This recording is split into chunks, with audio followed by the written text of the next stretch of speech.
গরুর হাটের আরো খবর জানাতে রাজধানীর গাবতলীতে আছেন রিপোর্টার কাজল আব্দুল্লাহ, রংপুরের বুড়ির হাটে আছেন রেদওয়ান হিমেল এবং টাঙ্গাইলের গোবিন্দাসী হাটে আছেন কাদির তালুকদার। সরাসরি প্রথমে যাচ্ছি কাজলের কাছে।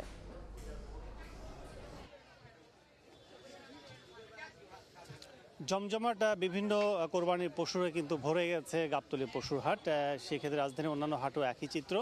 তবে বেচা বিক্রি যেটি আগেও আমরা জানিয়েছিলাম যে এখনও সেভাবে জমে ওঠেনি, তবে পশুর যে সরবরাহ হাটে দেখছি সেটি কিন্তু অনেক। আমরা এখন আগে যেমন জানিয়েছিলাম আপনাদের, সেটি হচ্ছে যে মাঝারি এবং বড় এবং ছোট গরুর অবস্থা। সেক্ষেত্রে এখন কিন্তু আমরা আছি মহিষ যেখানে বিক্রি হচ্ছে, মহিষের যেখানে সরবরাহ যেখানে আমরা দেখছি।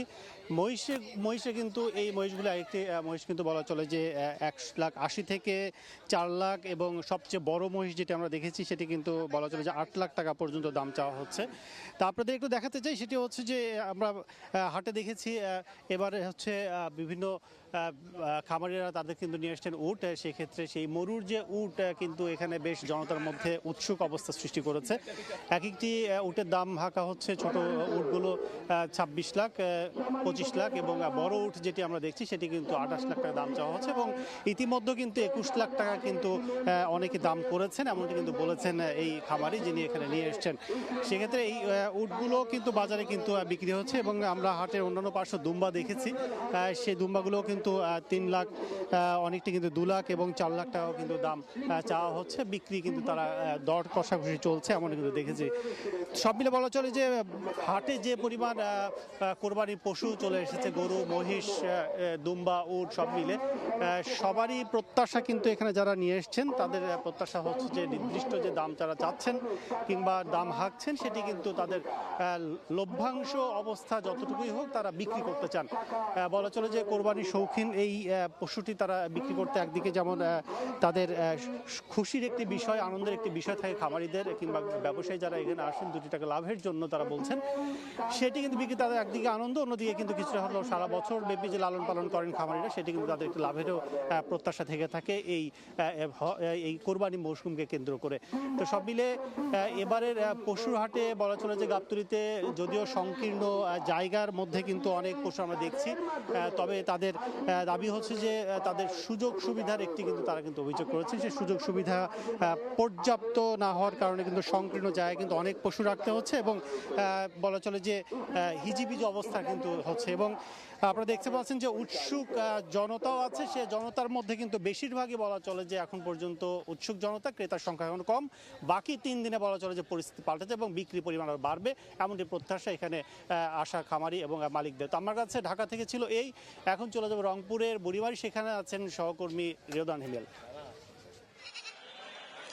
ঈদুল আজহাকে সামনে রেখে শেষ মুহূর্তে কিন্তু জমে উঠেছে কোরবানির পশুর হাটগুলো। আমি এই মুহূর্তে আছি রংপুর মহানগরীর যে বুড়ির হাট, সেখানে আপনাদেরকে একটু প্রথমেই বলি, দুপুর 12টায় কিন্তু হাট শুরু হওয়ার সঙ্গে সঙ্গে এখানে আশপাশের যে উপজেলাগুলো রয়েছে সেগুলো থেকে কিন্তু এই নগরীর যে বুড়ির হাট, সেখানে কিন্তু তাদের যে পশু, প্রান্তিক খামারি থেকে শুরু করে যারা এবার পশু পালন করেছেন সেই পশুগুলো নিয়ে এবার কিন্তু খামারে যেই হাট রয়েছে সেই হাটে কিন্তু উপচে পড়া ভিড় আমরা এই মুহূর্তে লক্ষ্য করতে পেরেছি, এবং ক্রেতা বিক্রেতার হাটটাকে কিন্তু একেবারে জমে উঠেছে পশুর হাটগুলো। একটি বিষয় আপনাদেরকে জানিয়ে রাখি, রংপুরে কিন্তু এবার 25,000 খামারি প্রায় 3,60,000-এর মতো পশু লালন পালন করেছেন। এর মধ্যে আমাদের প্রাণী সম্পদ কর্মকর্তা যেমনটি বলছেন, জেলার চাহিদা মেটানোর পরও কিন্তু প্রায় 30 থেকে 35% গরু কিন্তু এবার পশু বেশি থাকবে বলে এমনটি আমাদেরকে তিনি তথ্য জানিয়েছেন। আমি যদি একটু বলি যে নগরে আজকে বৃহস্পতিবার বুড়ির হাট রয়েছে, সেই বুড়িহাটকে কেন্দ্র করে যেহেতু আর ঈদের 3 দিন রয়েছে, একদম পশু একদম পুরো গরু ছাগলে একদম কিন্তু ঠাসা পুরো হাট জুড়ে।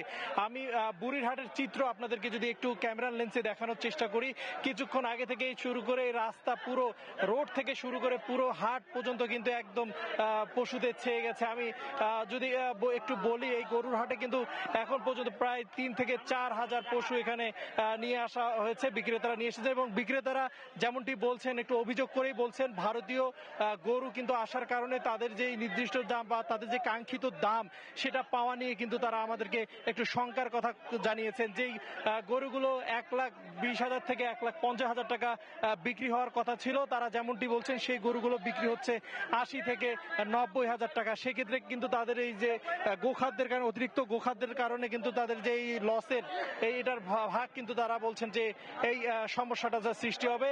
এর পাশাপাশি কিন্তু এই গরুগুলো যাতে হাটে কোনো ধরনের সমস্যা বা অসুস্থ না হয় সেক্ষেত্রে কিন্তু জেলা প্রাণী সম্পদের পক্ষ থেকে ভেটেরিনারি টিমের মাধ্যমে পর্যবেক্ষণ করা হচ্ছে। তো এই ছিল আমার কাছে থাকা রংপুর থেকে এই পশু খামারের সবশেষ।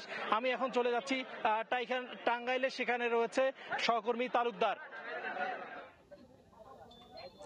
ঈদের দিন যতই ঘনিয়ে আসছে, পশুর হাট, সারা দেশের পশুর হাটে কিন্তু ক্রেতা বিক্রেতাদের সমাগমও বাড়ছে। এর ব্যতিক্রম নয় টাঙ্গাইলের যে বিখ্যাত গোবিন্দাসী, ভুয়াপুরের গোবিন্দাসী গরুর হাট রয়েছে, সেই গরুর হাটে সকাল থেকেই ক্রেতা বিক্রেতায় উপচে পড়া ভিড় দেখা গিয়েছে। আমরা সকালে এসে দেখেছি যে সকাল 10টা থেকেই মূলত মানুষের যে ভিড়, সেই ভিড়টি আমরা লক্ষ্য করেছি।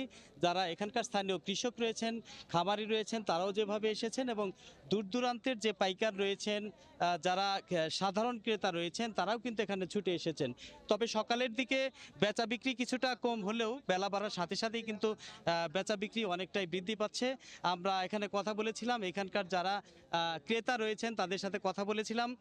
তারা বলছেন যে গতবারের তুলনায় এবছর পশুর যে দাম, সেই দামটি হাতের নাগালে থাকলেও বিক্রেতা যারা রয়েছেন, কৃষক যারা রয়েছেন, তারা বলছেন যে এই যে তারা যে এই যে গোখাদ্য খাইয়েছিলেন এই গরুগুলোকে, সেই তুলনায় আসলে ওইভাবে দাম পাওয়া যাচ্ছে না, যেই কারণে সকালের দিকে বেচা বিক্রি অনেকটাই কম লক্ষ্য করা গিয়েছে। আমরা এখানে যারা বিক্রেতা রয়েছে তারা বলছিল যে এখানে যে গোখাদ্যের যে দাম, সেই দামের তুলনায় অনেকটাই মানে এই পশুর দাম কম বলায় তাই এই ক্ষেত্রে কিন্তু তারা অনেকটাই হতাশাগ্রস্ত হয়ে পড়েছেন। তারা বলছেন যে তারা এখানে খুব বেশি লাভবান হতে পারছে না। তো তারা আরও একটি দাবি করেছেন যে যদি এইখানে যে ভারতের যে গরু রয়েছেন, সেই গরুগুলো যদি বাংলাদেশে প্রবেশ করতে না দেওয়া হয়, তাহলে হয়তো সামনে যে দিনগুলো রয়েছে সেই দিনগুলোতে আরও ভালো গরু বিক্রি করতে পারবে বলে তারা জানিয়েছেন। এবং এখানকার যারা কর্তৃপক্ষ রয়েছেন তারা পর্যাপ্ত পরিমাণের সুযোগ সুবিধা রেখেছেন এখানে, যাতে কোনো রকম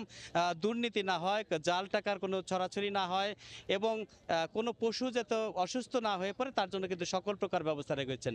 তো এই ছিল আমার কাছ থেকে টাঙ্গাইলের গরুর হাট থেকে বিস্তারিত খবর। কোরবানির পশুর হাটের খবর জানছিলাম টাঙ্গাইল, রংপুর ও রাজধানীর গাবতলী থেকে।